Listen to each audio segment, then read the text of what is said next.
It's a beautiful morning. The sun is shining. There's no wind. Birds are singing. So you know what we're going to do? We're going to go on a field trip. Let's go. This is Janet at Janet's Kitchen Garden.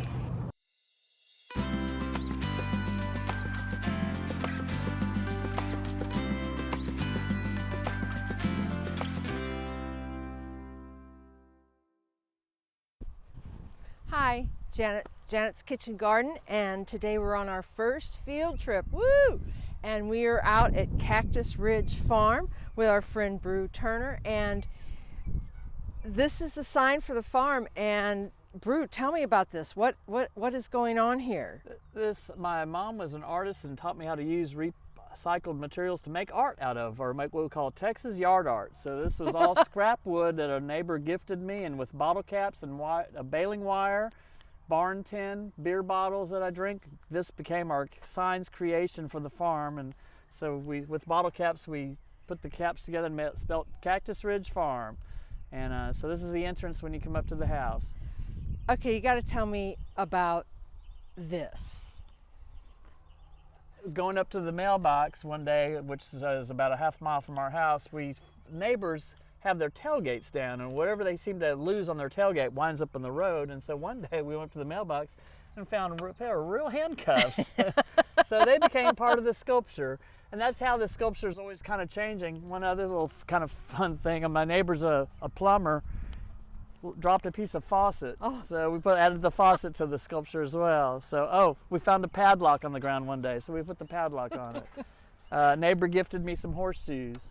Yeah. I love this. You know, I talked about the tornado that we had go through our neighborhood in October of 2019, and Brieux works over at North Haven Gardens, the garden center near our home, and you found this at North Haven after the tornado? It was on an old cyclone chain link fence.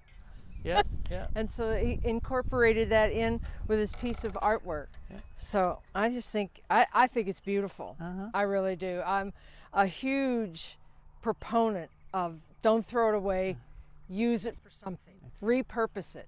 The crew that put in this telephone pole, there was about 8 guys from the electric company from Encore.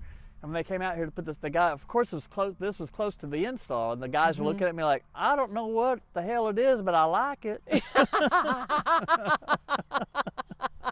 That's, you know, at least they had appreciation. Yeah, you know, that's terrific. Yeah. So let's, we're going to walk on through the yard. Yep. After we go over the mountain here, over the hump. Yep.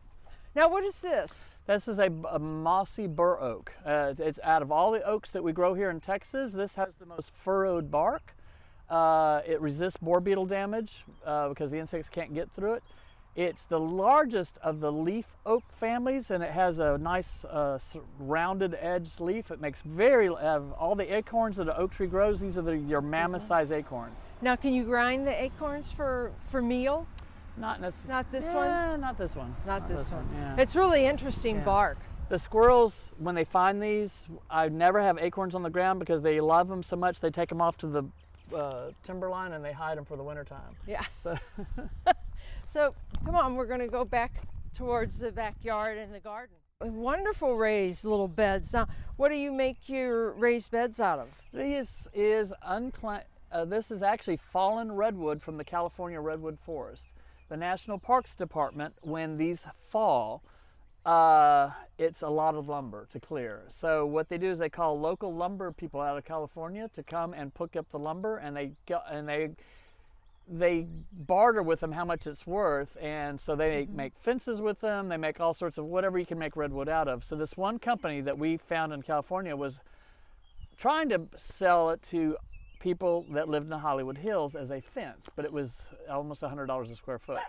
So people weren't buying it. So they said, we have all this lumber, what are we going to do with it? So they came up with these redwood kits. So we've been selling them at North Haven now for about 8 years now, almost 10 years. My first one was actually a 3x6 that was over here. Because untreated lumber does eventually rot, the average lifespan of my frame lasts about 8 or 9 years. And so I've got a backup supply in my barn. As these rot out, I've got backup pieces.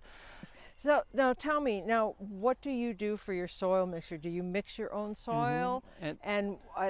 How do you do that? Dirt to compost to manure? For every bag of compost I put in, it's 1 bag of topsoil. And your nitrogen can either be from a cow, it could be from a sheep, it could be from a goat. And that's where you get your nitrogen. If you're truly vegan and don't want anything from an animal, you can use alfalfa or cottonseed meal or bat guano, okay? But the nitrogen has to be introduced somewhere. And so a lot of people will do cover crops like hairy vetch or clover, and when that is turned into the soil and left alone for about 30 days, that is your green nitrogen.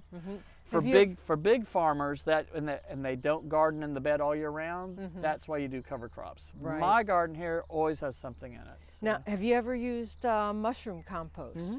And earthworm casting. Uh-huh. I've had the luxury from working at North Haven having to get to bring home broken bags. And so some of the bags I've tested with, like 2 of my beds this year got bat guano for the first time. So which ones are the bat guano? The leafy greens with the kale and the arugula.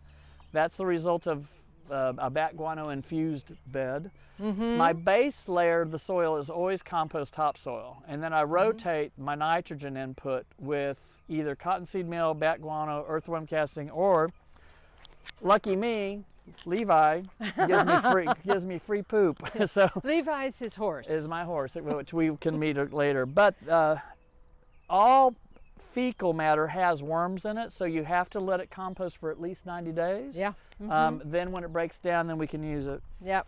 So anyway, but that manure goes into those compost buckets, which I have my kitchen compost, which I brought out today. This is banana peel. It's garlic that I used from a dish yesterday. It's got coffee grinds. It's got carrot tops.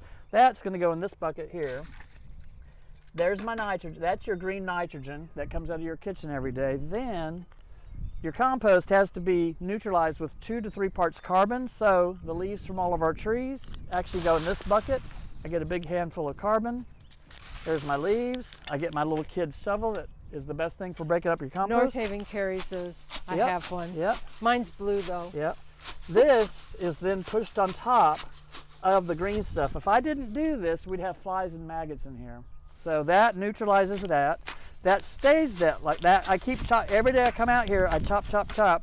The result of that chopping, as long as your compost does not look like a banana peel or coffee grind, that's ready to go in the garden. And there's your compost. What this really illustrates is that you don't have to have some huge 4x4 or 3x5 commercial compost pile or a commercial composter. These are 5-gallon buckets. You can get them at Home Depot, Lowe's. Paint your house, wash your 5-gallon bucket out, and you can compost this small and still make a huge difference in your raised beds or in your flat gardening, and just have several buckets that you can continue to rotate that compost. You have aged and ready, halfway aged, beginner. Yeah. And then you rotate through it. And then when that bucket actually goes out to the garden, that pile goes to that pile goes to that pile, and then you start a new pile. Yeah. So don't be intimidated and think you have to have some huge pile going to compost. You can do it easily in a 5-gallon bucket. And I think the other thing to remember too is you have to put moisture in it. And also I wanted to point out, Brieux has put holes in the bucket, and you have to have that aeration. And that's very important too, is to have some airflow. Right. And the note from the water, we collect rainwater off of a metal roof, so we don't have the residue of a shingled roof that would have the gravel in it.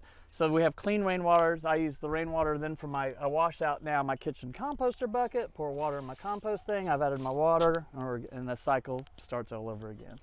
You know, what's great, and you'll find them at other garden centers, but I'm just a huge fan of North Haven. They have children's gardening tools, and that's what this little spade is a child's gardening shovel. And they've also got little hand cultivators, all kinds of smaller implements for children, but they work great in raised beds. So this is beautiful. And these are your mints here you've got? And that's your basil you gave to Oh! me. I had to, because it got cold last night. That was its little greenhouse. Oh, Yeah, fabulous. we can leave it off today. Excellent. And I also gave Brieux some of the lavender oregano too. Let's see how it's doing. Oh, it's looking beautiful. Oh, yeah. It's mixed in with watercress and cilantro and lavender. Those are all the herbs. Right. Oh, this is beautiful. Yeah. And the gnomes, they help. They help, I'm sure. They add good luck to the garden. Yes.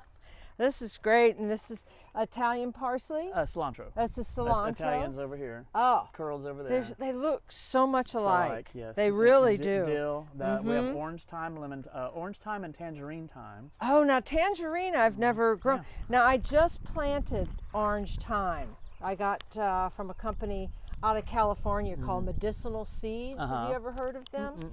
Well, that's who I got my orange thyme from. I'm real excited. This is gorgeous. Yeah. Look at that. This one little plant here is 4 years old. And I cut it back about halfway, dry it, and then it comes right back again. This green stuff is called bindweed, and this is and it will bind it up. Yes, but that's a constant pull out of the garden. And tangerine, may I? Yes. Tangerine and orange. Oh, it does. There you go. It has a really citrus. That can just go in there. All right. Now it tastes like thyme. With a citrus taste. Citrus I'm getting is on the back end. Yeah. Yeah. I'll send you a picture of what this looked like when it had 6 inches of snow in the middle of February. I would love that. That propane tank got down to 5% propane. We almost had no heat in the house. And so I had everything blanket covered over with the frost cloths out here. And what was growing then was the onions, the carrots, the garlic. The potatoes were dormant. The peas hadn't even come up yet. The tomato plants were in the house staying warm. The beets were in the garden. The lettuce and the kales were still out here, but when we lifted the frost cloths around February 16th or 18th, everything survived but the leafy greens. And so the Sunday after the freeze lifted and it was warming up, that whole bed got replanted with seeds. Yeah. So here we are 5 weeks later, and that's what the result of planting seeds has done. Just exploded. We did 4 rows of lettuce, we did a row of purple Asian kale, we did a row of pak choi, 2 rows of arugula, and 3 rows of kale. The way I eat this is it's a microgreen. I'm not letting those go to full size until the very end. And to save my seeds, I'm going to pick a few little spots and just let those blow out and flower, just like we did our kohlrabi. This was the last of my kohlrabi. I'm going to save these seeds. When these flower heads turn to seed heads, this will be my seeds for next season. And in sustainable gardening, that's kind of how this has transformed. And also with the arugula, that's the white flowering in the garden, those seed heads will go terminal. I'll have arugula seeds for next year. That arugula seed, this arugula seed here came from last year's arugula. The kohlrabi that came up with that was on this side of the garden is from that kohlrabi. Everything is crop rotated except for the perennial crops, which are the asparagus.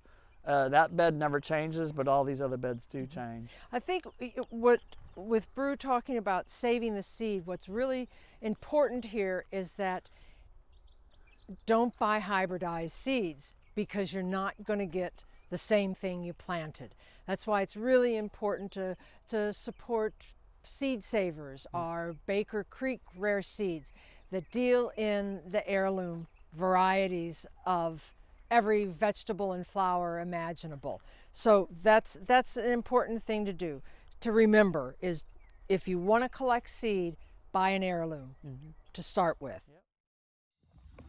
Well, that's the end of part 1 on our visit with Brieux Turner at his Cactus Ridge Farm. Now we will have more episodes of our visit with him, so please stay tuned for those. And now if you've enjoyed this video, please hit the subscribe button below and click on the thumbs up. Both of those things really help us and we'd appreciate it. Also, there's links down below in the description if you'll check those out. Click on Amazon if you need to order anything. That helps us also. So that's it for now. Thanks for watching. See you later. Bye.